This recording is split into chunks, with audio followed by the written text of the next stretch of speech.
I've seen things you people wouldn't believe.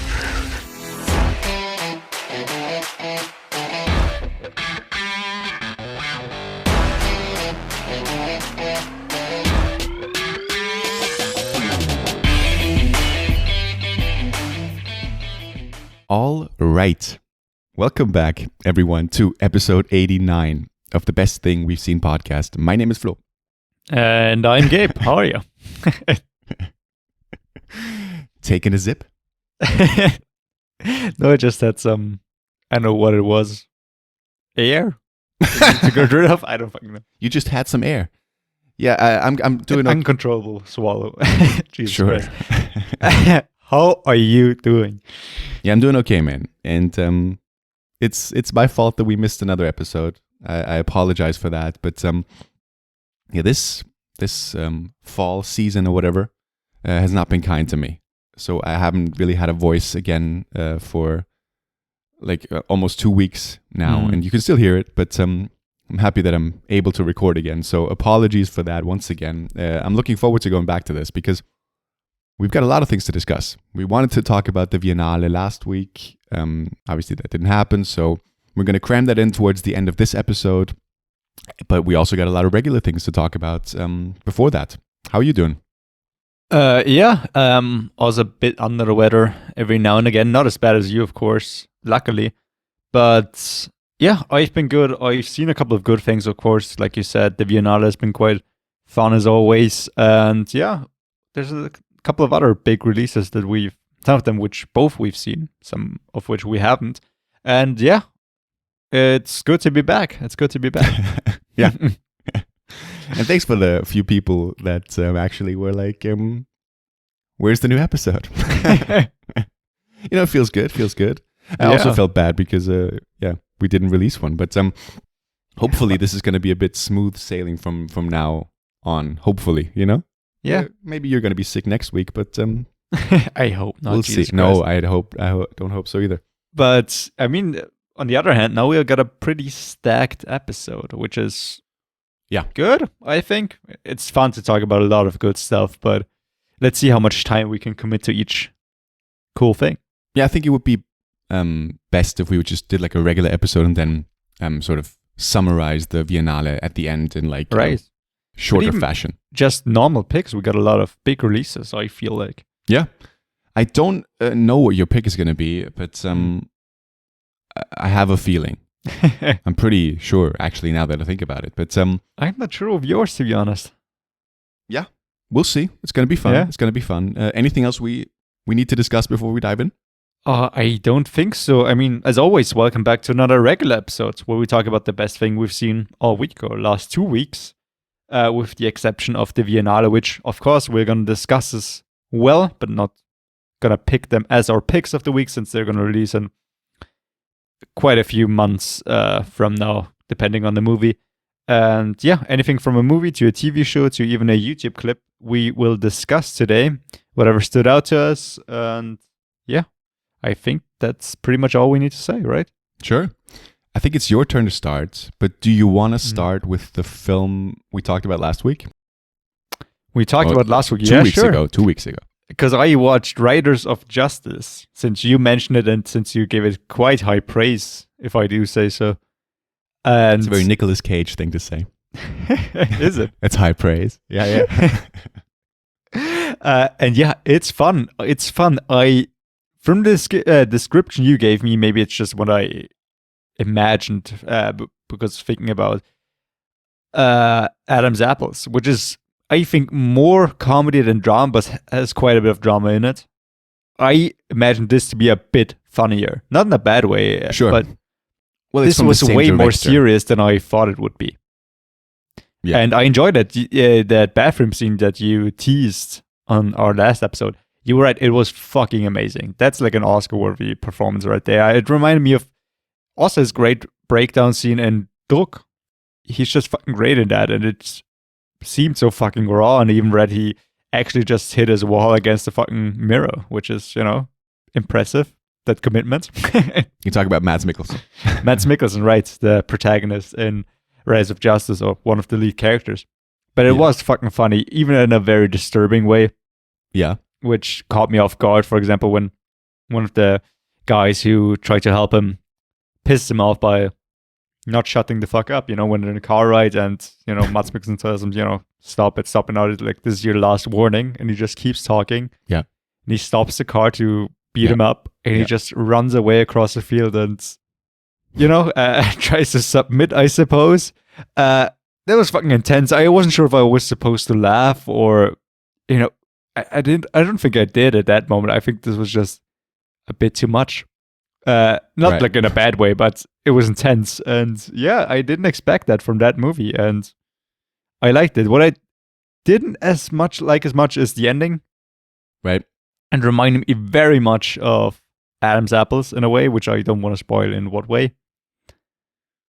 Well, that's a good thing though, right? I mean, you like Adam's Apple. Sure. It just seemed so similar to me. But apart from that, yeah, good movie. It took me by surprise. And like you said, I mean, I talked about movie, people like it, but it is not widely available, at least here in cinemas. So if you get a chance, I do recommend it as well.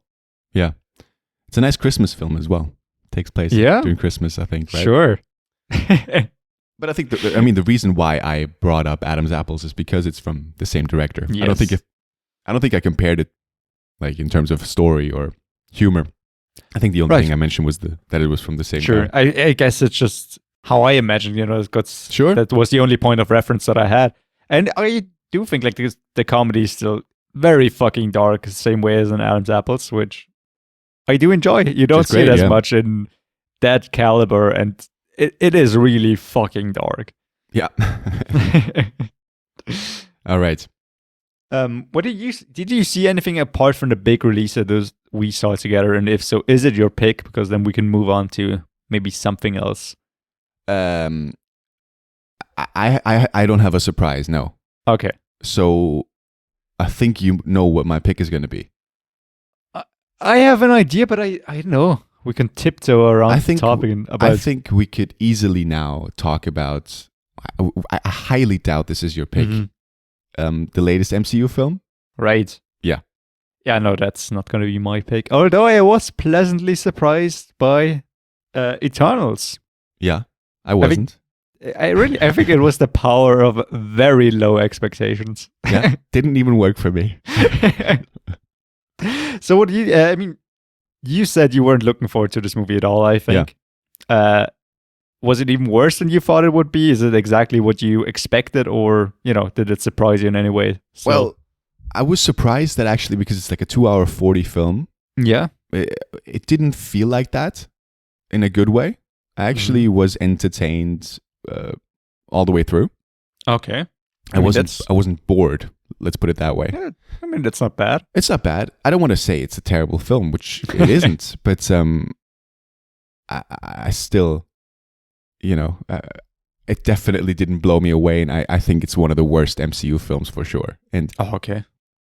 I don't know, man. To me, it feels like, for the first time, really, as one of the most unnecessary films. And I know that the Eternals are great, and I know that they're going to set up a whole new phase of the MCU, and there's great new characters, but it felt like everything had been there before. And you could argue that's been the same case with 20 other films in the MCU, because they're just recycling the same story all over again, or over and over again, I should say.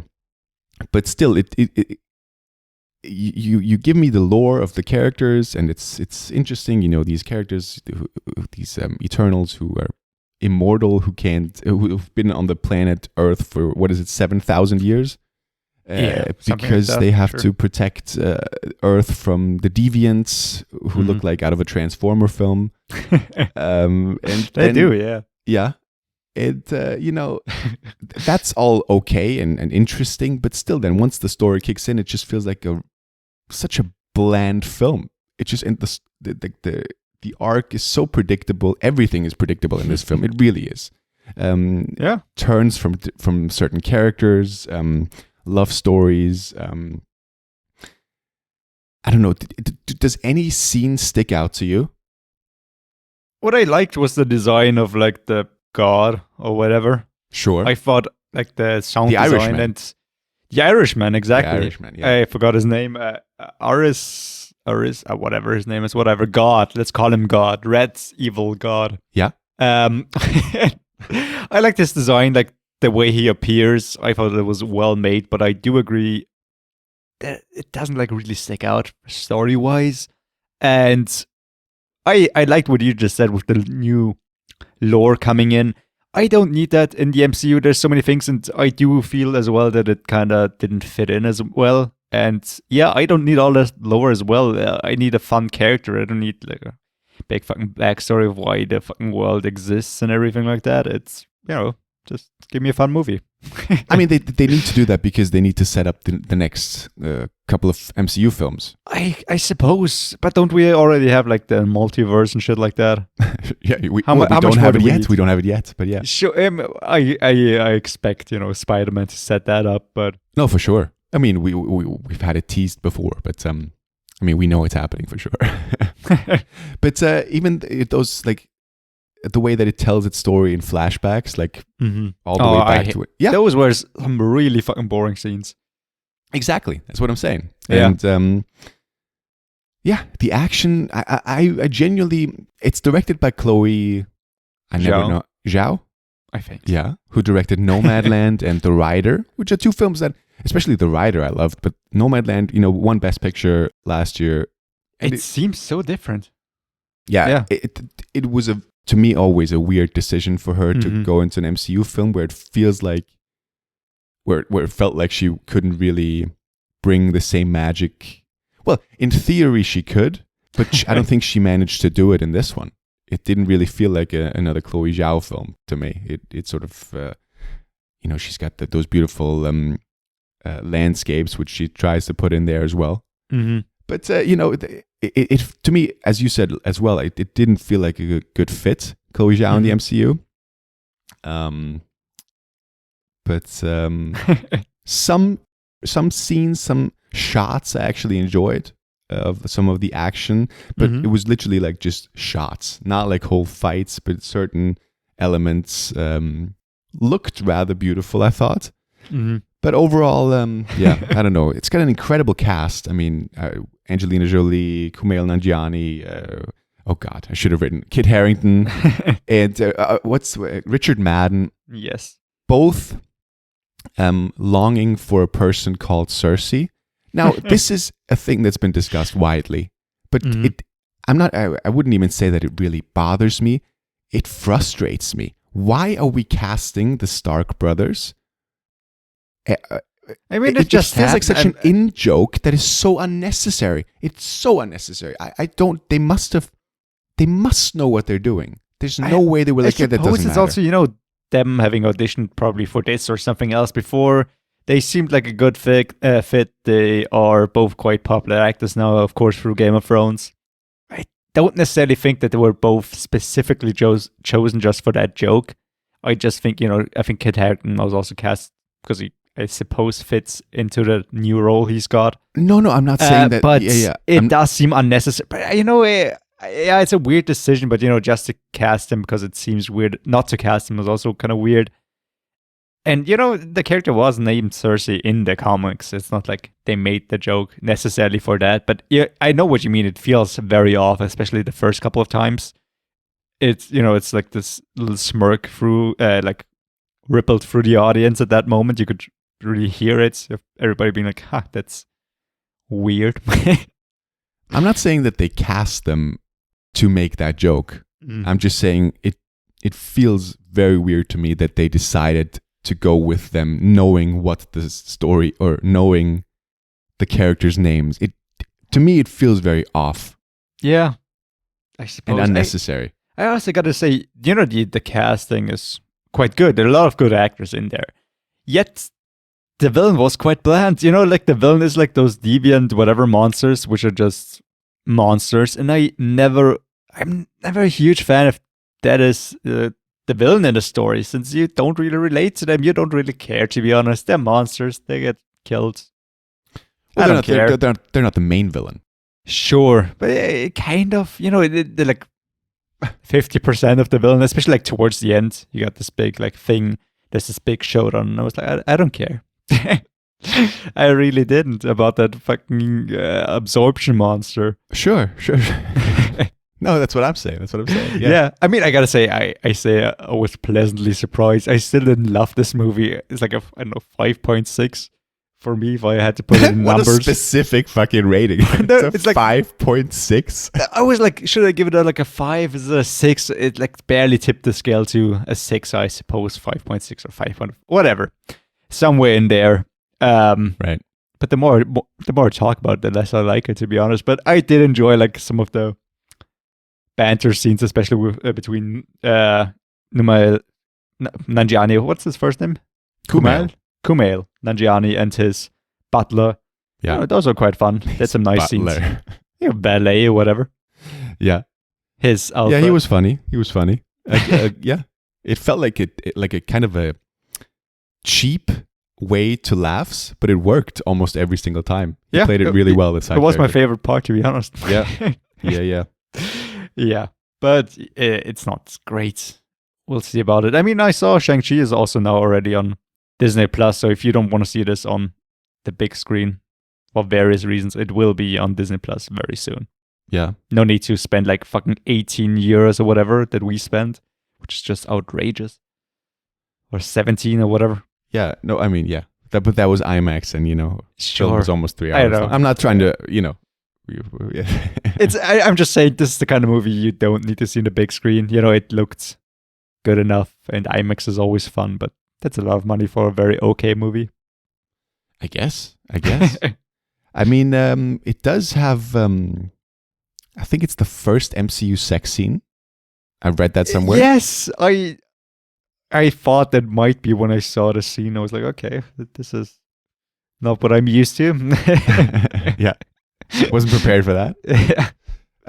It's got a gay relationship, which has happened before, but I don't think in that sort of. I think it was mainly like hinted at, not really on as well portrayed or as obviously put as in this film. Is that right? Between who? I don't even remember. Brian Tyree Henry and his boyfriend, husband. Don't remember. Right. With his kid. Yeah. Right. Yeah. Yeah. Sure. So that movie really stuck with you, hasn't it? Right. Let's move on. Move on. Yes, please.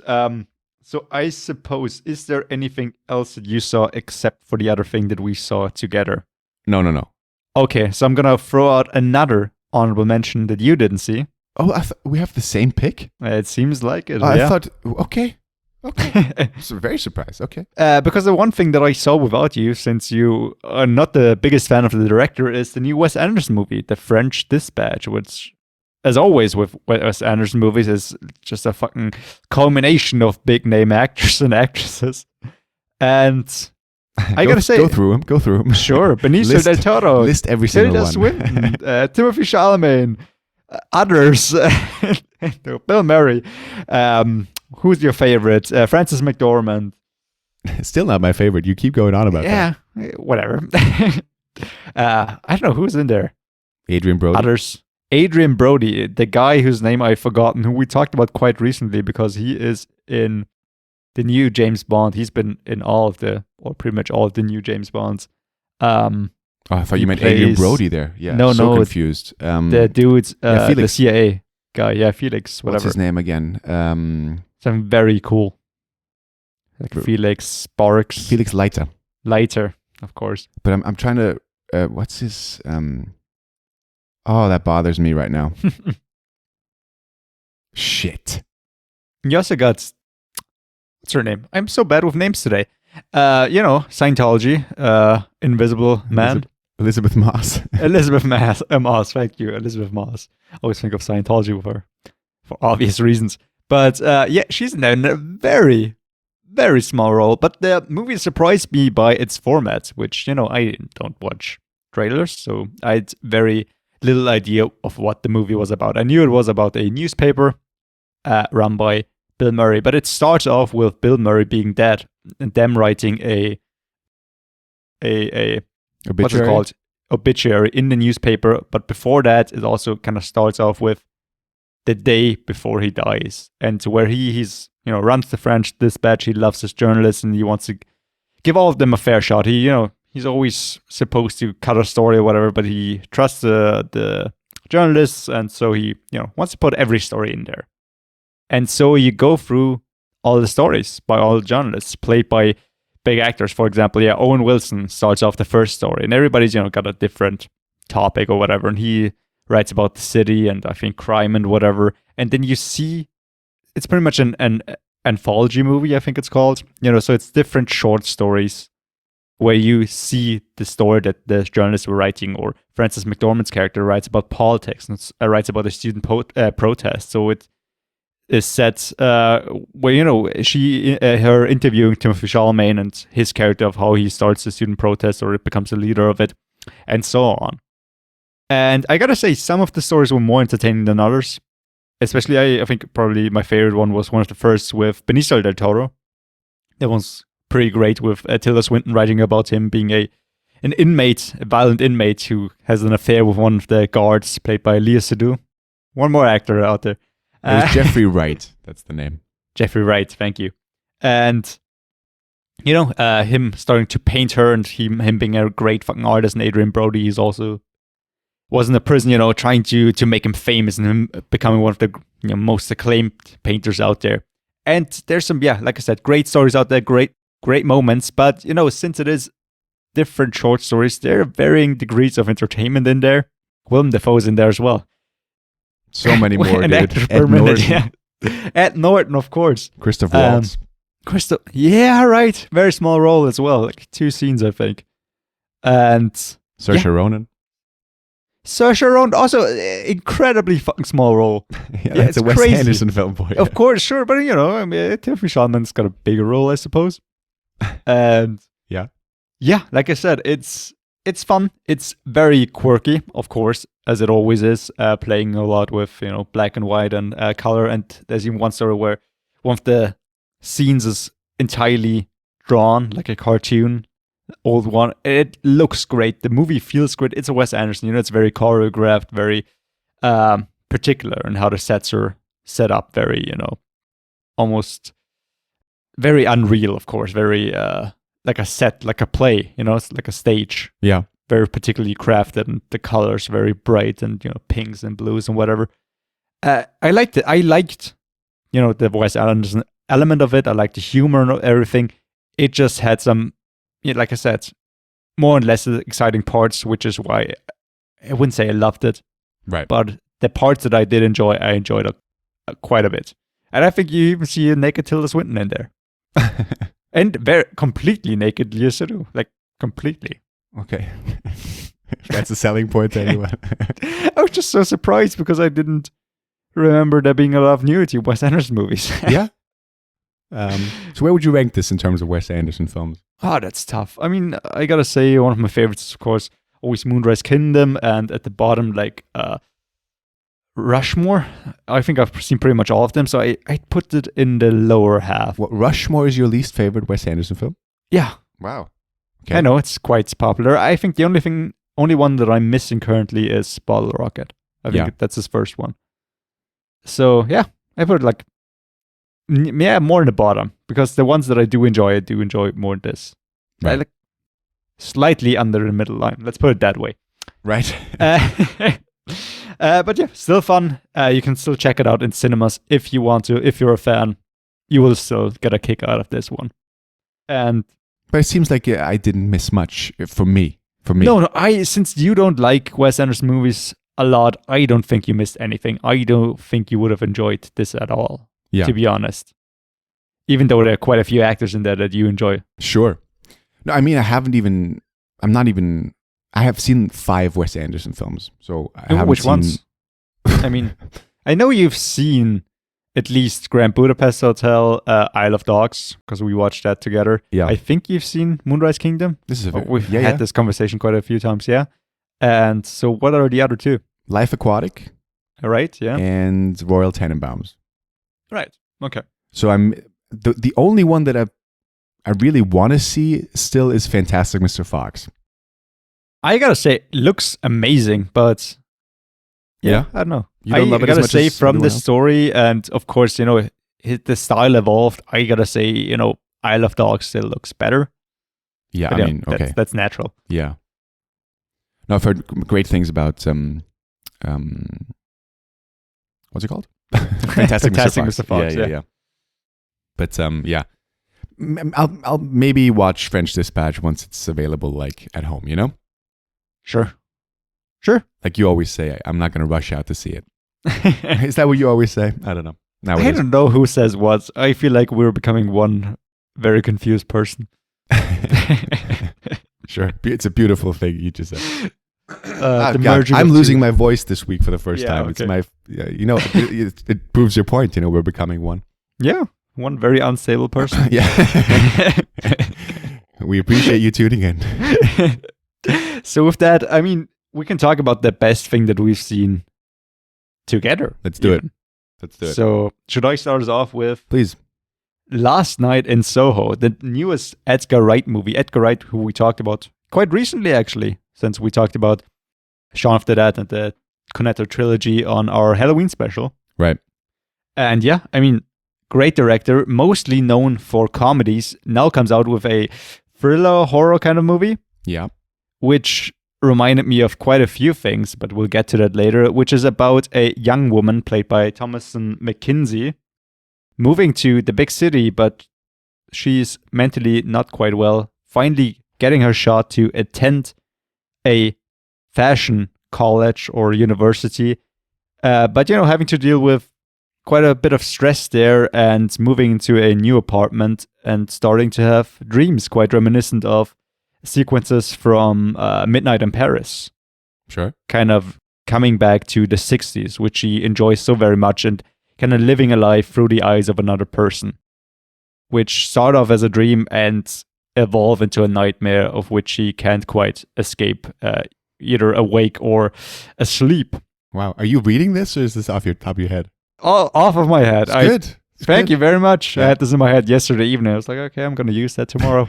I love it. You just said it's off the top of your head. And now Well, off the top- next sentence I just said, I thought about this last night and I thought I might. The only thing put I it had that in my way. mind was the Midnight in Paris thing. The other one thing was Fair enough. off the top of my head. Fair enough.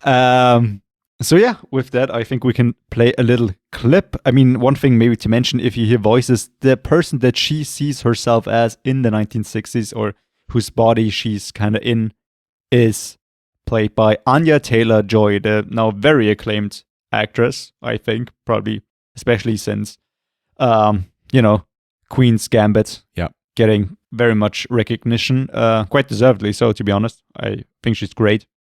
I'm losing my voice as well now. Great. So how about a trailer from Let's do Last Night in Soho? I got this kind of gift.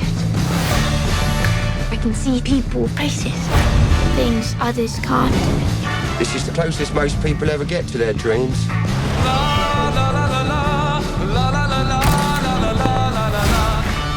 They're not just dreams. Jack, I don't want to do this. You think you can just walk away? They really happened. What did you see?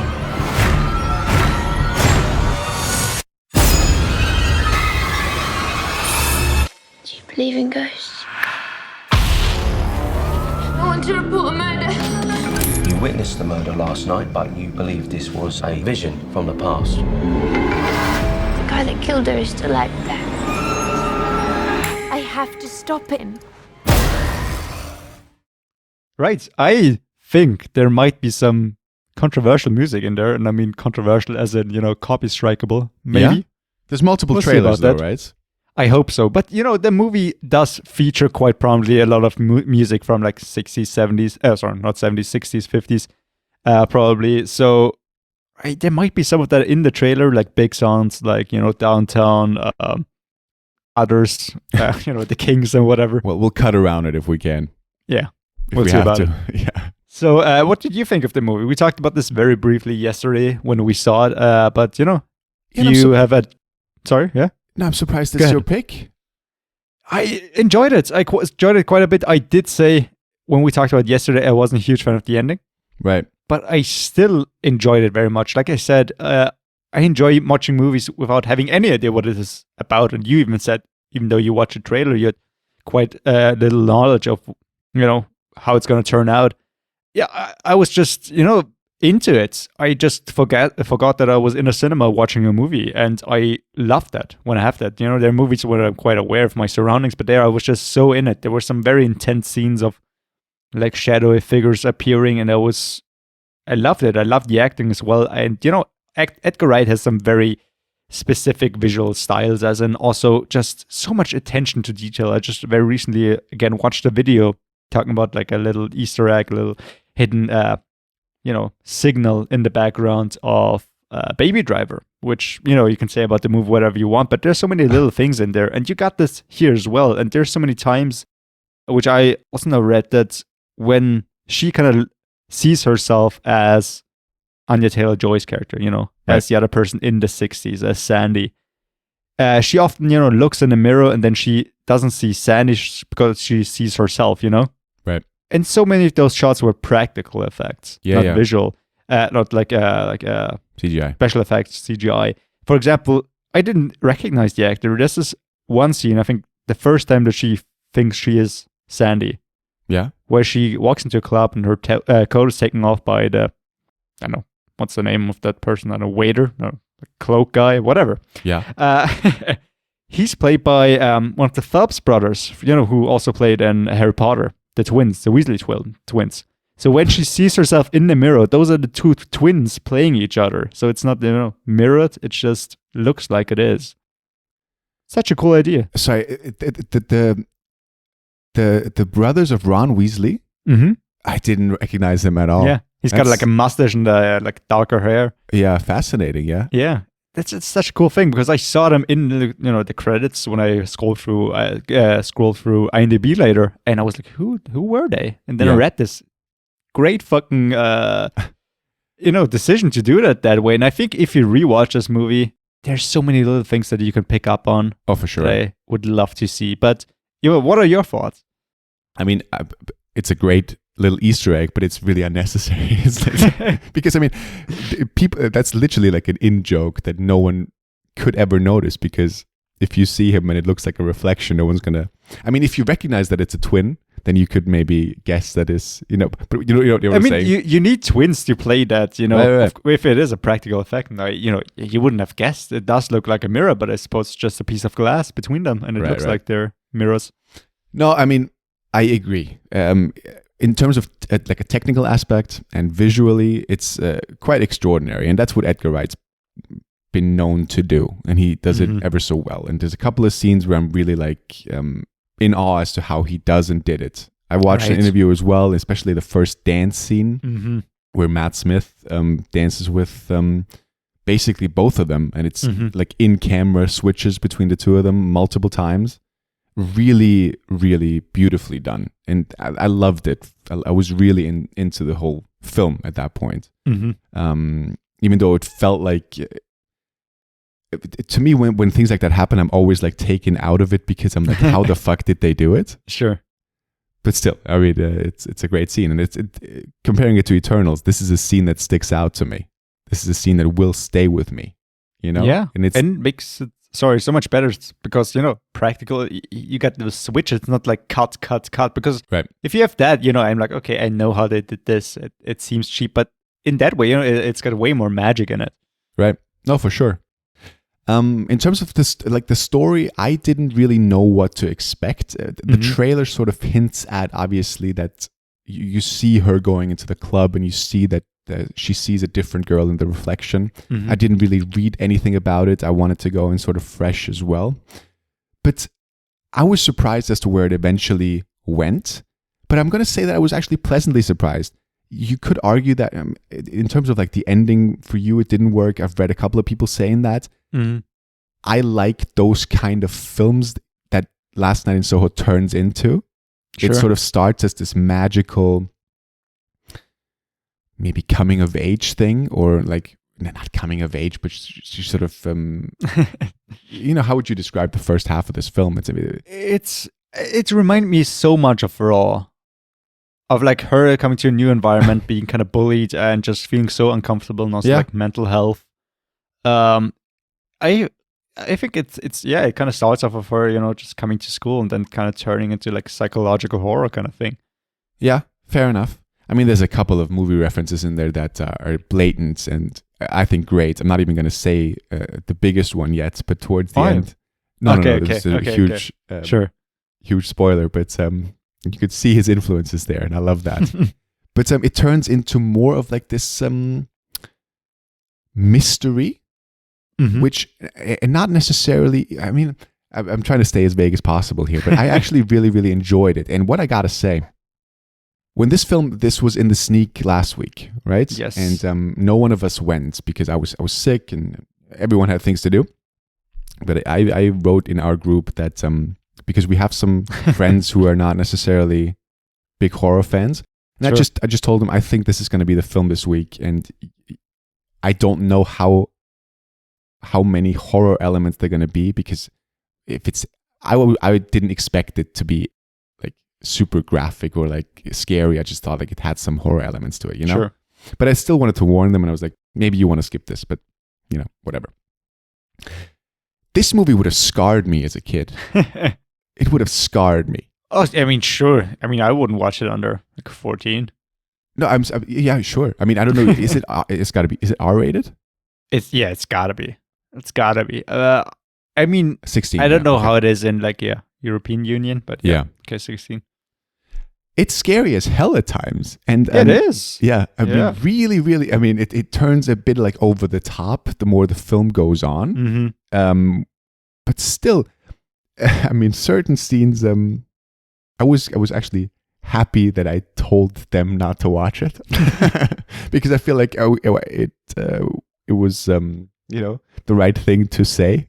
I was like, maybe that's a terrible thing to say. Maybe you want to see this film and it's like harmless, whatever. I feel like I made the right choice that telling them that you might want to skip this. Yeah, I don't think all of them would have enjoyed this. Yeah. Yeah. But yeah. Let's talk about the actors, because I told you this, that Thomas and Mackenzie, like Anya Taylor-Joy now, really sort of blowing up. Yeah, she's good. Obviously, she's been in Jojo Rabbit. She's in Old, the Shyamalan film, and Leave No Trace, which is her best film, the first film I ever saw her with Ben Foster. It's a great little film. Also, I'm looking at the Letterboxd now. She's in The King, which you've seen, the Chalamet film. Who is she in that? I have no idea. I forgot. Yeah. Maybe it's just a small part.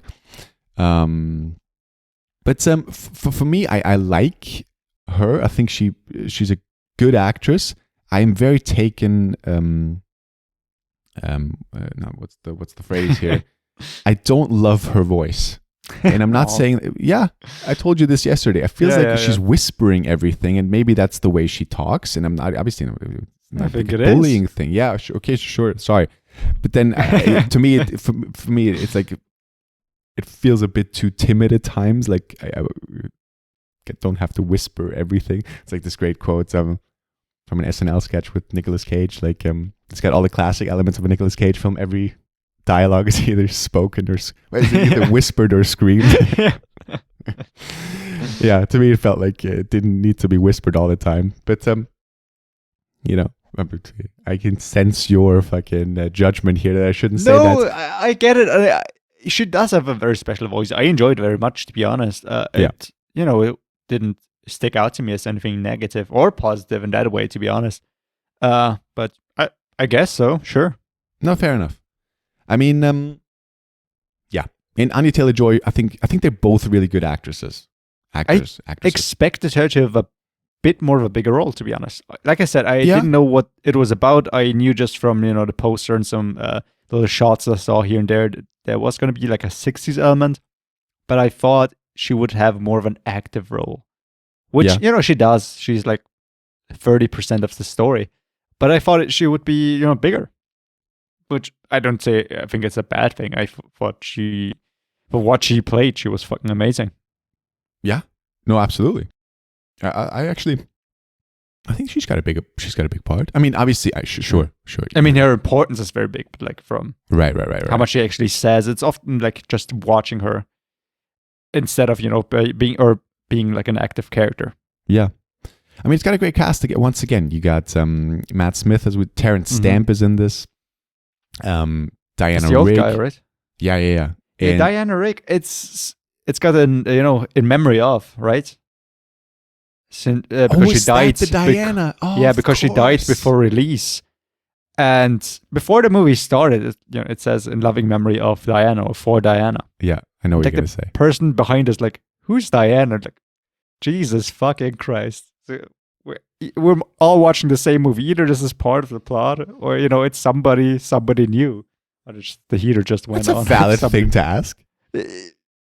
who are you? How are you supposed to know that? I thought. What is that question for? Imagine sitting in the sneak last week, and the 1st thing that comes up is in memory of Diana. The whole audience would have thought it was Spencer. Yeah. Yeah, that's Fair why I enough. thought it was a valid question. Like, who the fuck is Diana? Okay, sure. Yeah, Sure, fair enough. I guess, but if you're watching a movie which is a fictional story, I suppose you have to watch the movie to But if kind it's of get it. What are you talking about? If it's in loving memory of, that's got nothing to do with the story.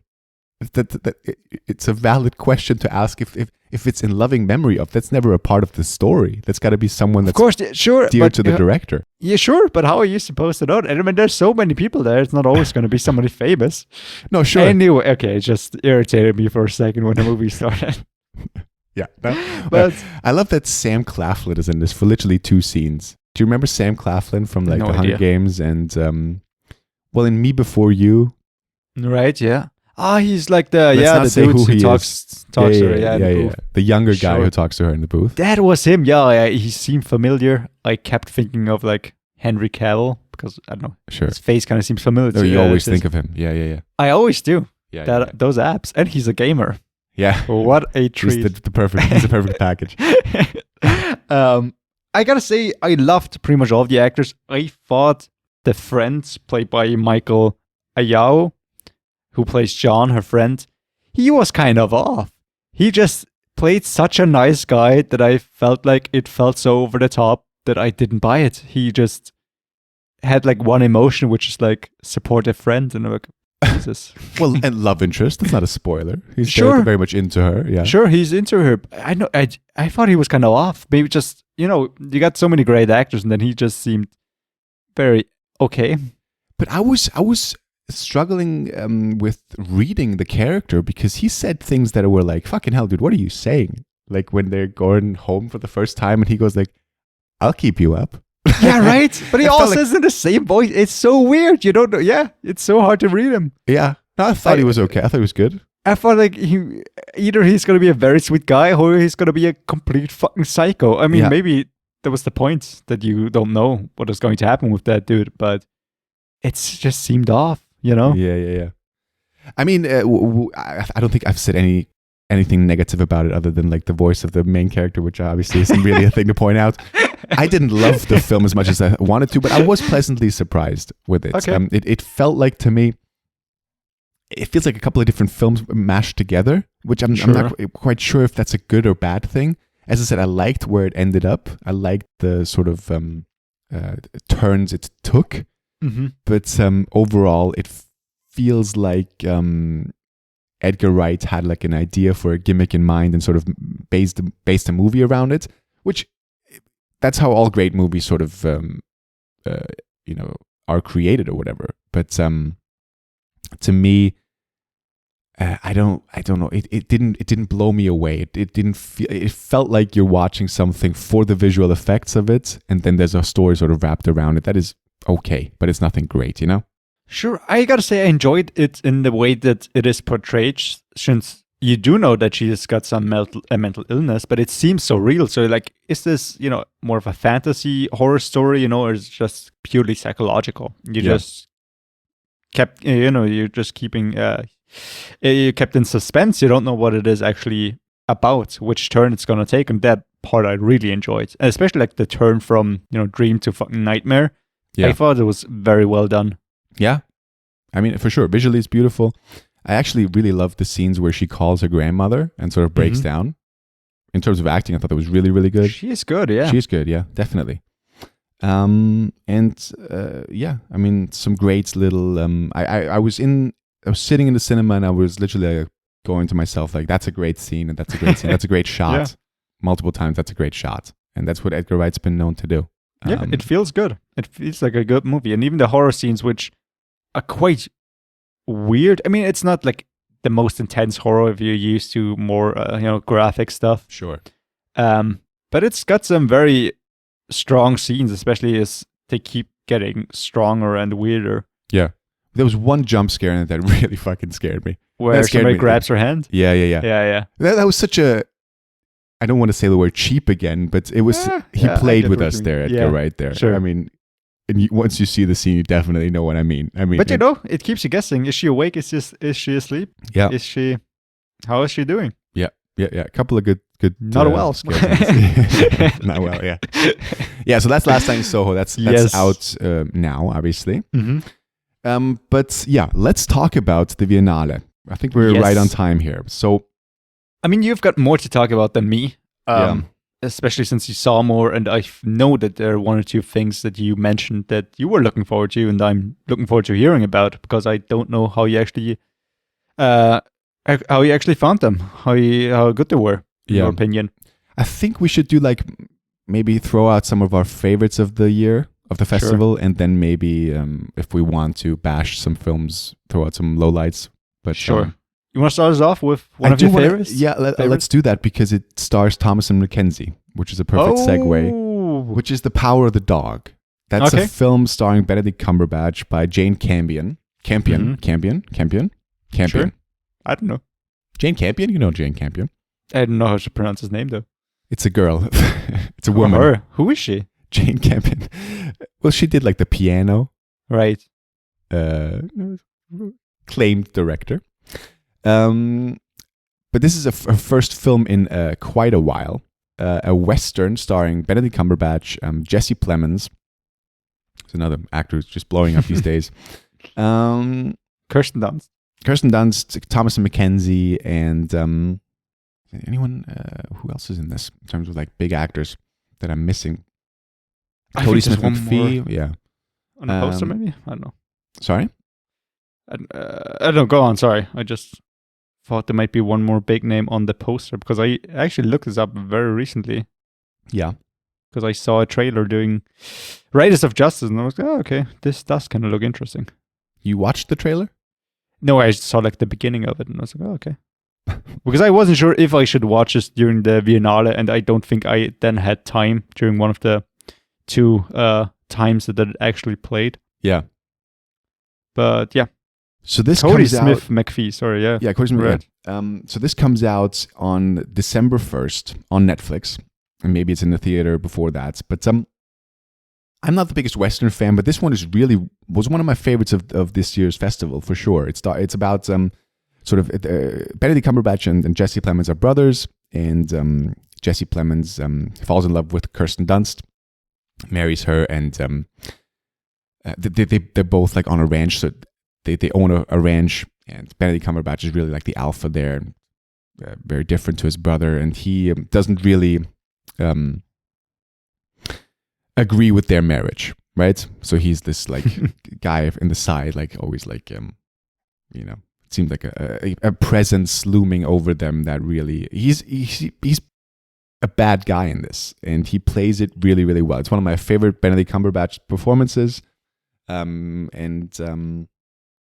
very layered character, that guy. I mean, you get to know a lot about his past. He forms a relationship with Cody Smith McPhee, who is the son of Kirsten Dunst, and it takes turns that it took turns that I didn't expect, and it's a really, really it's a great Western, which means something when I say it, because that really happens. And it's got a beautiful score by Johnny Greenwood from Radiohead that I've been listening to.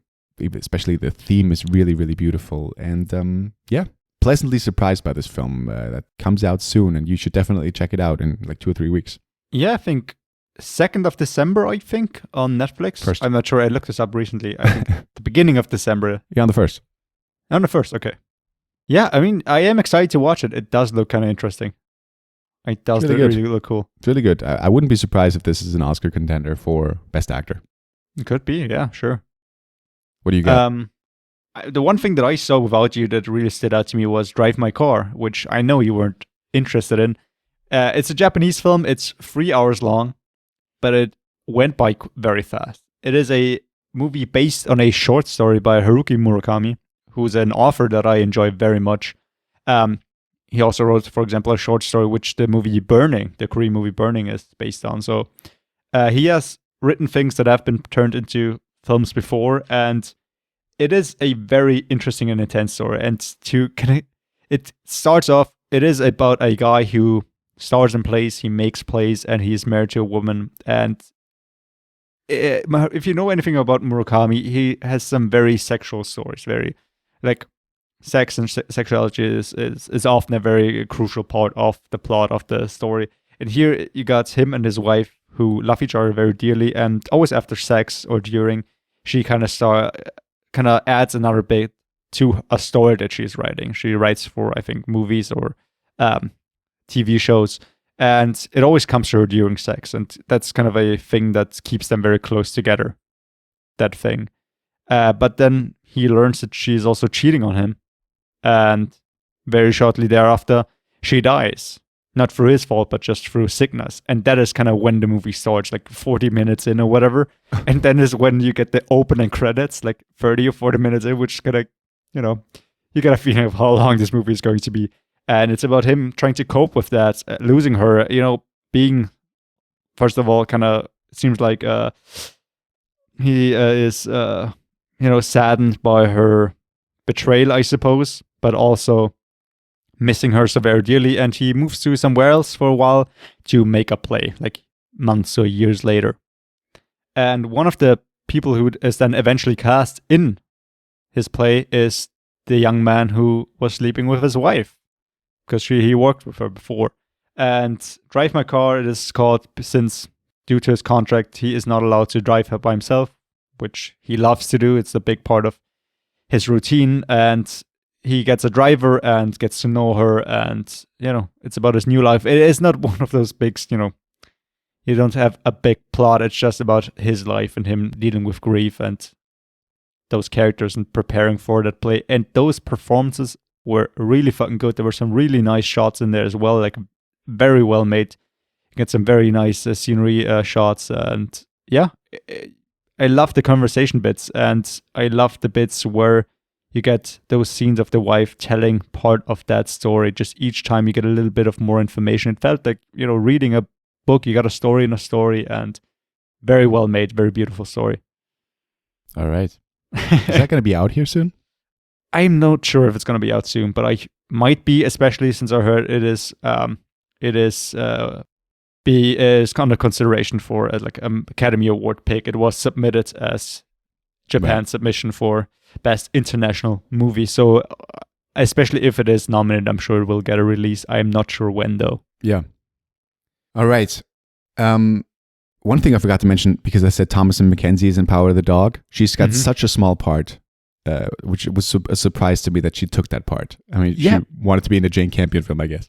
You mentioned that she's in there, and I think I might have heard it somewhere else as well, but I didn't see her like on the poster or in the top credits. No, so super small part. I figured it would be a small part, which surprised me. Barely a speaking part. Cody whatever his name is, Cody Smith McPhee, yeah. Yes, is on a poster, and I would argue he's a lesser known actor. Well, maybe the same caliber. Yeah. Caliber. Yeah. But let's talk about our country's submission for the Academy Awards. I think it's official, which is a film called Great Freedom, or Große Freiheit. The runaway success of this year's festival. Is it? Yeah, I mean, yes, definitely. I was at a screening with the whole production team, and one actor showed up as well, and they talked about this being the submission for Austria. I'm not. They were like not sure if it was official yet. I think it is. If not, I apologize. But it's a story about gay men sort of getting imprisoned for their sins. It takes place in. See, I don't even remember when. Shit, I'm so bad with the years, man. But it was at a point when obviously being gay was still a crime, which wasn't that long ago. I actually saw the trailer for this. Yeah, I actually watched the trailer. Who would have thought? I think it takes place shortly after World War II, because there's some Nazi references, right? I think so. Yeah. I think you're right. But it's still shortly before. Yeah. But it took like till like I'm so bad. Once again, I'm so apologetic. But I think that took like till the 80s or maybe even 90s for it to become legal for them to like. Maybe that's wrong. Really? Maybe that's wrong. I know it took a long time in England. I'm not sure how long it took in Austria, but I think it quite a while. Yeah, maybe 80s or 70s. However long it took, it was too long. But it tells a story about these. The main guy, German names, Franz Rogowski, is a German actor who's been in a couple of things and really Victoria and so many other things. But it tells the story of him sort of being in prison and sort of he keeps coming back to prison because once he's out, he doesn't want to change the way that he loves, and so therefore he keeps unfortunately he keeps coming back to prison. And yeah, he forms a relationship with another guy there, played by Georg Friedrich, an Austrian actor who, it's very, very great to see that on the big screen. I mean, he's an actor that I've seen in a couple of tiny Austrian films, but this film, it feels like it could get some traction and really reach a lot more people, and it should, as it should. It's a really, really great film with a very poignant ending as well. It reminded me of a different film. I'm not going to say that, obviously, but really rather beautiful and graphic and sad and real. And it's an important film called Great Freedom. You should definitely check that out as well. I feel like it's going to be talked about in Austria once it's out a lot. Sure. I watched the trailer not, first of all, at first not knowing what the trailer was going to be. I just saw, okay, an Austria movie. I'm not going to watch all of them. I don't watch as many. Yeah.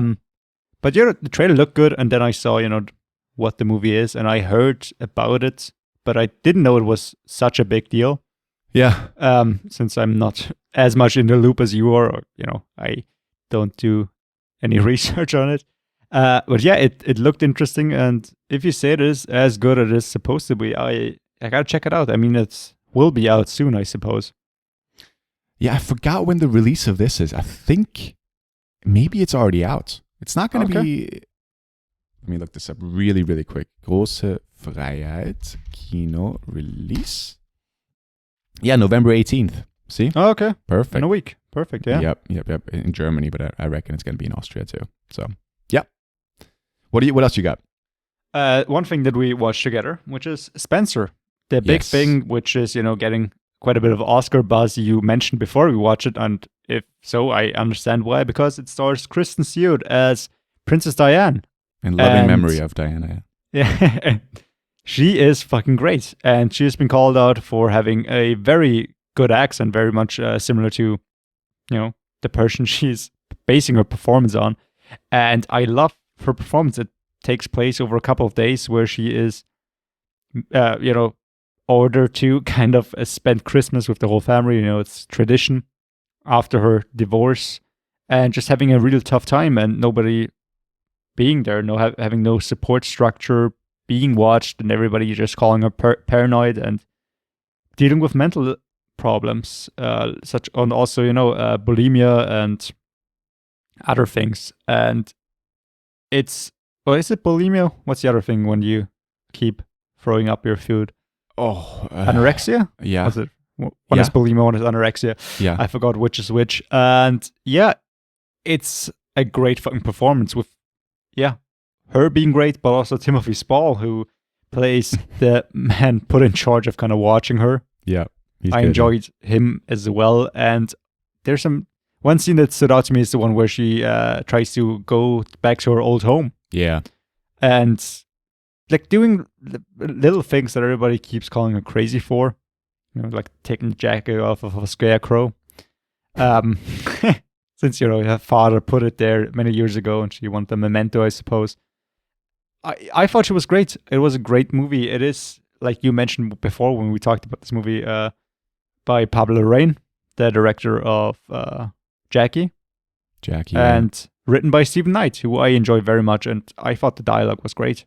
And also the dinner scene, her being so unsure what everybody's thinking and just being so, I don't know, mentally unstable at that point, I suppose, or just feeling watched and judged, which she is.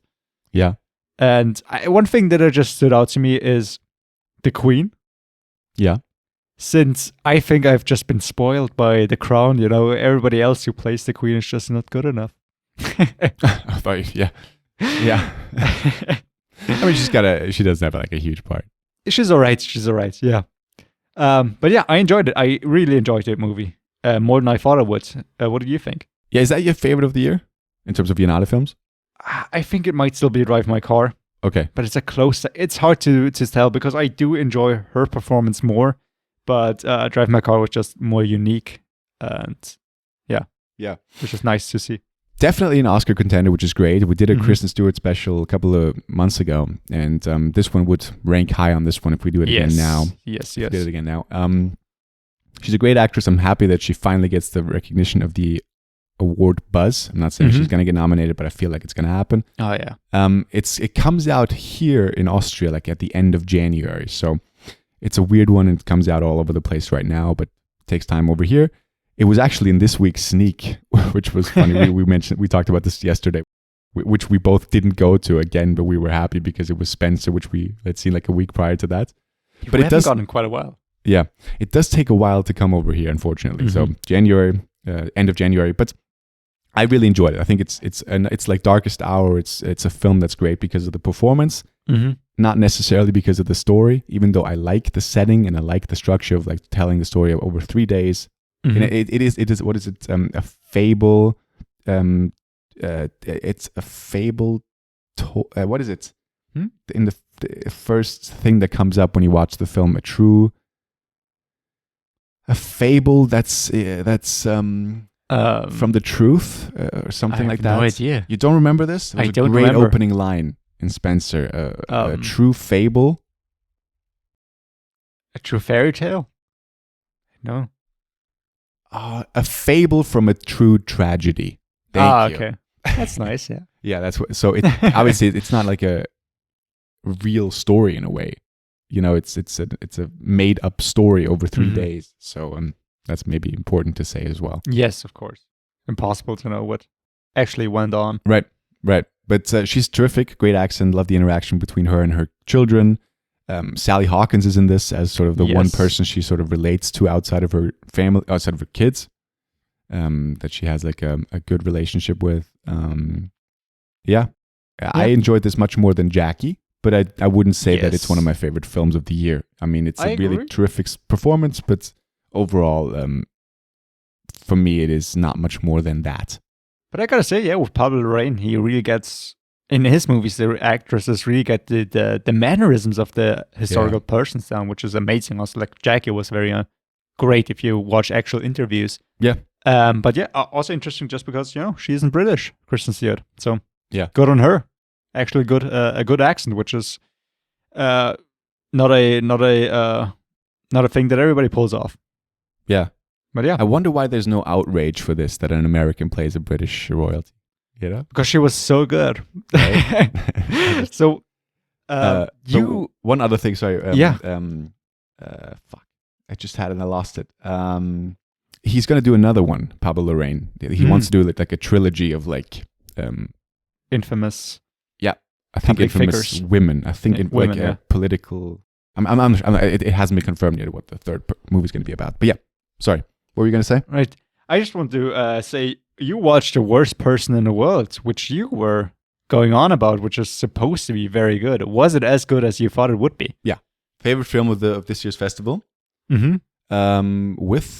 We had like a great... The Worst Person in the World, it's by Joachim Trier, a Norwegian director, I think, who I really... I've seen like 3 films of his and I really enjoyed them all. He couldn't be there, unfortunately, but the main actress, Renate Reinsve, she was at the screening, and I told a friend of mine who I saw it with that is like, because she won like the Best Actress award at Cannes for this film. Okay. And I was like, we're watching someone who's going to become like a huge star soon. And it feels like I would like relish this moment. We're in the same room as her, It's going to be great. In a couple of years' time, we can tell everyone that we saw her live. Because she even talked about this, obviously from this film now, she's got like so many great offers coming in. Relish this moment. I'm great.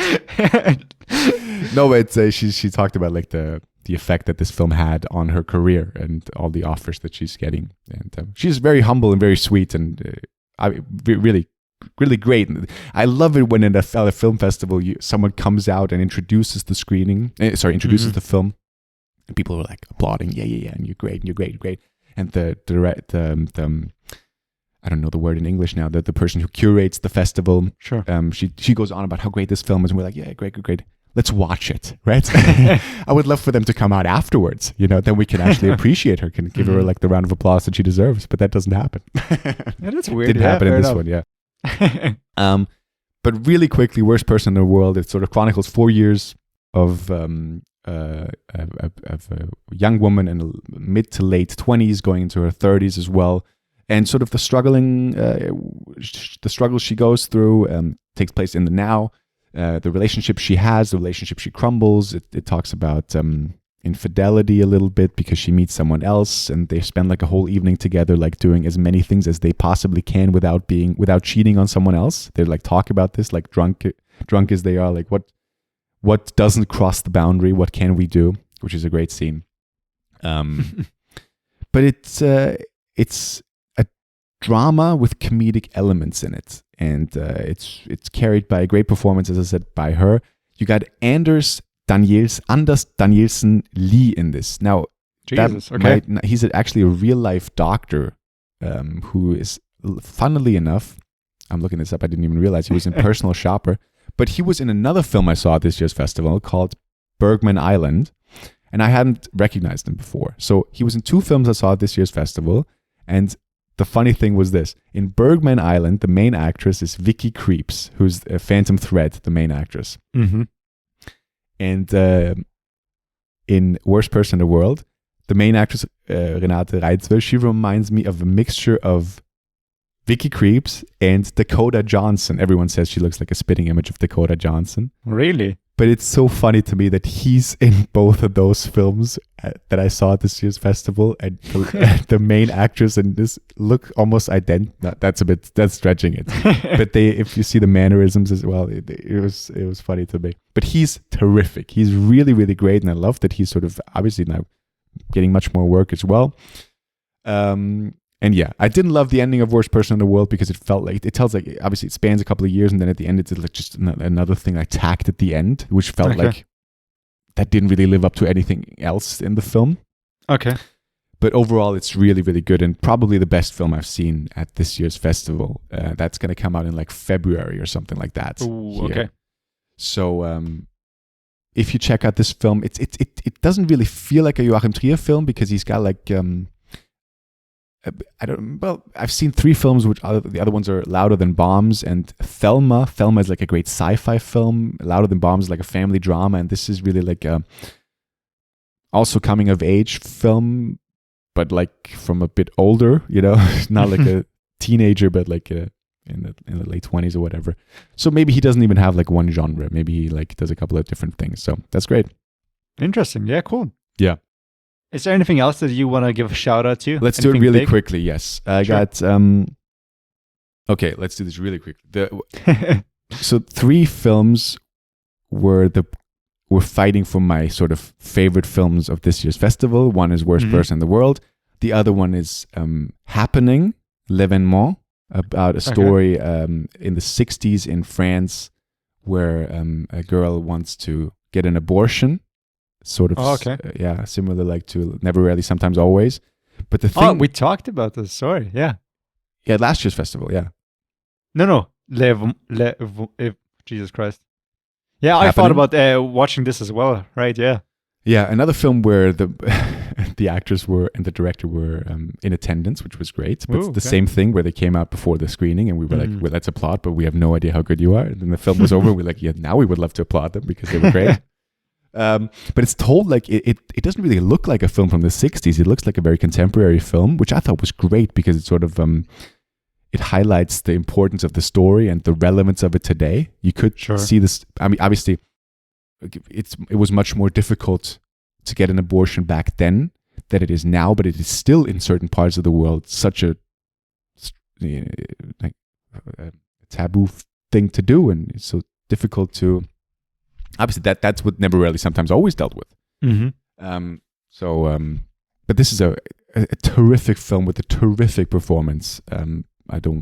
By the main actress, whose name is she deserves a shout out.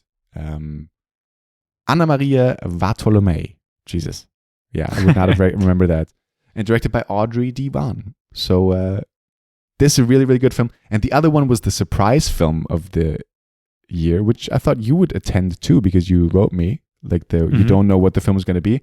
That was Paolo Sorrentino's The Hand of God. Paolo Sorrentino, he did The Great Beauty and Youth. Mm-hmm.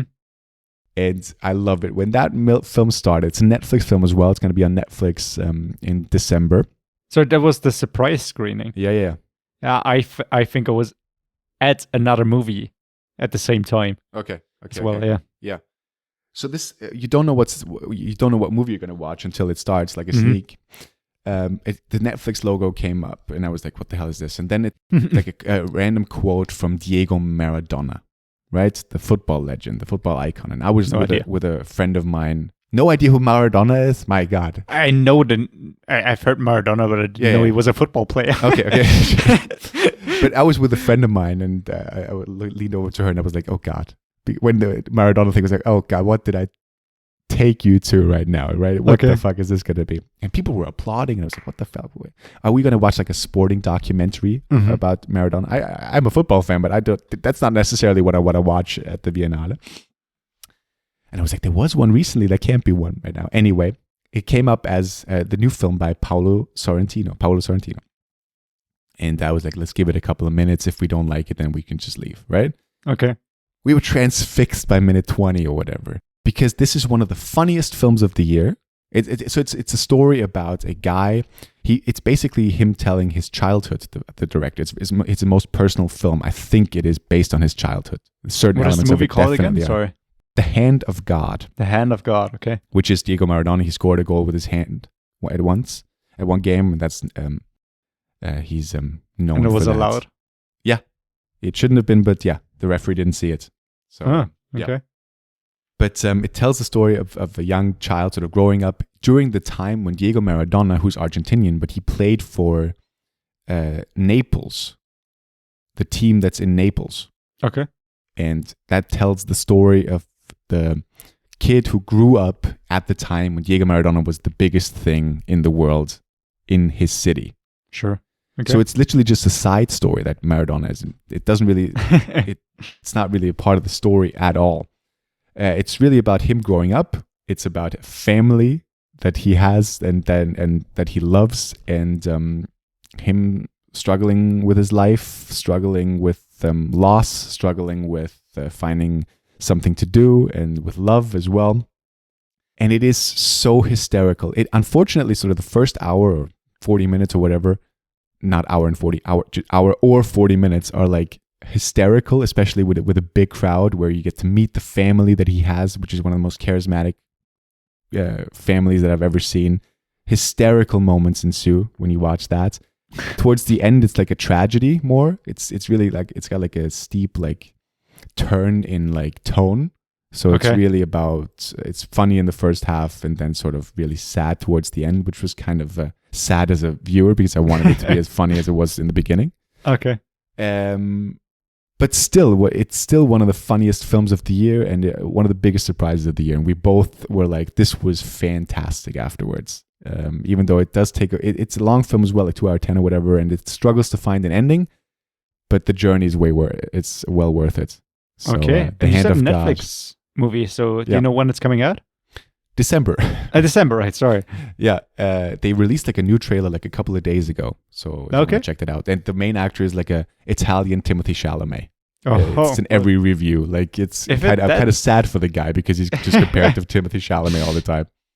Yeah, well, he is a legend by now. I feel like he's like the new fucking young Johnny Depp. Well, and the reason that people were like it because like it's set in Italy, right? So you got Call Me by Your Name, which is Timothée Chalamet finding coming of age, like becoming a man in Italy. It's kind of like the same story by a guy who looks very similar, But anyway, I could go on, but I feel like we're going long in this episode. But sure. Petite Maman the new film by Celine Sciamma, Yes. who did Portrait of a Lady on Fire. Great film as well. Let's talk about some, to wrap this up, Annette, which you haven't seen, right? You were sick when that screening. I had tickets. I paid for them, but a couple of days before screening, I got sick and couldn't go. Right. To wrap up this episode, I'm going to talk about Annette for just a second. I saw this with my oldest friend. You know her. Didn't know she was your oldest friend. Well, in terms of, I know her since the day she was born. In terms I didn't want to call her out on her age. No, but you know the way I mean it, right? Yeah, sure. Of course. And we watched Great Freedom, right? We did like a double feature, Great Freedom and Annette, which is a hysterical double feature. But that's just the way that they did it, right? Yeah, sure. And after Great Freedom ended, she was like, I don't really know if I want to watch another film. And I was like, yeah, fair enough, but please just tell me that beforehand so that, you know, I don't want to, like, let's not waste this ticket, you know? I would have asked someone else, basically. And I wasn't mad or anything, you know, it's just like, it's just such a shame, you know, because maybe someone else would have wanted to go. So she said, like, I'm going to try and maybe sell the ticket or whatever. And I was like, okay, fair enough. So I went in, packed crowd, right? Completely packed. Okay. And I sat down, and who was sitting next to me? My oldest friend. So she decided after all to give it a go, right? So she was sitting next to me, already knowing that and I knew the whole time that she didn't really want to be there, right? Okay. So Annette started, and this is like Adam Driver, Marion Cotillard, Leo Carafe. Don't know how to pronounce his name. I'm sorry. So this is like an opera, basically, like a musical. Everything's almost sung. Almost every line uttered in this film is to music or whatever. And it's a long ass film, and it's one of the weirdest films I've ever seen, right? And after 30 minutes, she left. Oh, okay. And I don't know if you've had this before, maybe not this specifically, but once she left, I was like, okay, now I can relax and enjoy the hell out of this. You so just let loose a big old fart. All right. Yeah.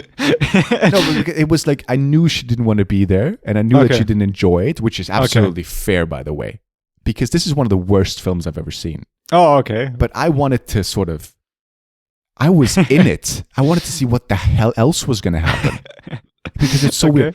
It's Adam Driver and Marion Cotillard, he's like a stand-up comic, and you get to watch like 30 minutes uncut of him performing a stand-up set, which is terrible. Marion Cotillard is like an opera singer. They form a relationship. They get a child. They have a child. Have a child. Thank you. Who's a puppet. So I love this. I wish I would have seen this. It sounds so weird. It is so weird, man, but it is so terrible. Apparently some people love this. I don't understand this. It's like being artsy for the sake of being artsy. Like, you throw out any old shit and people are going to love it. So I don't know, man. I don't know. I hated the film. I loved the experience. I'm not even going to lie to you. It's the first time ever that a friend of mine walked out of a theater, but it was because we had seen it on a film before that. And she didn't enjoy it. So there were multiple reasons for that. And it was like 1 a.m. So absolutely fair. But the opening is great. The opening with the Sparks brothers, who wrote the film. Edgar Wright did a documentary on them recently. The opening on is really... Viennale as well. Yes. The opening is really, really great. Simon Helberg, who plays Howard Wolowitz at The Big Bang Theory, he's terrific in the film in the few scenes he has. But overall, the film is really absolutely terrible. It has no actor can sing. Adam Driver can't sing. Marion Cotillard can't really sing. What? No, the woman who started Moulin Rouge and I think got an Oscar for her tray of Edith Piaf. Maybe they can sing. Well, she didn't sing in that though, did she? Did she? I have no idea. Probably not. Fair enough. They can sing. They can sing, but the songs in this are terrible. No song is catchy. No song is particularly good. I don't know why people love it, but please make your own mind up for this. It's called Annette. It's on Prime Video in the States. I don't know when it's going to be out here because it's not on Prime for some reason here. It's a terrible film, but it's like 2 hours 20 as well, right? So the last 2 hours or however long I was alone in there, I was literally like leaning back in my chair and it's just like having a fever dream. And that was somewhat enjoyable, but it's a terrible film. I'm looking forward to watching this. I don't know why. This sounded kind of weird, like this musical thing. I knew it was supposed to be quite weird. That's pretty much all I knew. I had no idea what the plot was about. I gave my ticket to the friend that I was gonna watch it with, and he went with a friend. Okay. And I asked him what he thought of the movie. And he's like, well, you know, it gave you stuff to talk about. I was like, okay, fair enough. I think I can read into that statement. Sure. I don't think he was too thrilled about it. But yeah. Gotta check it out. Yeah, let's do it. Yep. All right, let's wrap this up. It's a long episode, but we wanted to talk about the Viennale as well. Yes. So, yes. Thank you for listening to episode 89. Apologies for missing last week's episode. That's another reason why this is a bit longer this week. Jesus Christ. I just realized next episode 90 is next week going to be a special? No, 92. Oh, okay, Jesus Christ. Because we haven't thought of anything. We have. What do you mean it's set? What are you talking about? I have completely forgotten what we said it would be. It was your idea, by the way. All right. I think I remember, but please remind me afterwards. My head is, I don't know where lately. Sure. Okay. But yeah, hopefully you enjoyed this. Please seek out the films that played at this year's Viennale that we talked about, the good ones. They're worth seeking out. Even though the whole festival, overall, nothing really blew me away, but there were a couple of really good things there that surprised me. And yeah, we'll be back obviously next week with episode 90, which is just a regular episode. Maybe, hopefully, we'll get to watch Titan. I really want to watch that. I haven't seen that yet. Yes. That's it for me. Right. Thank you so much for tuning in again. Are you okay? I'm going to cut that out. Okay. No, it is fine. He coughed. No. Thank you so much for joining in again. And yeah, it's been a blast to be back. There's been so many things to talk about. I hope you enjoyed what we talked about. Maybe there's something we talked about with the Viennale that you find interesting, which is going to come out soon. And yeah, check us out on pretty much any podcast platform. If you want, Apple Podcasts, Spotify, wherever you get your podcast from. Consider dropping a like, a subscribe. You can check us out at Best Thing Radio on Twitter and Instagram. Check out the cover art that Flo is going to post there. And also, it's going to be our thumbnail on YouTube. And with that being said, I hope you had a great week. And yeah, enjoy. Don't get sick. Bye-bye. Bye-bye.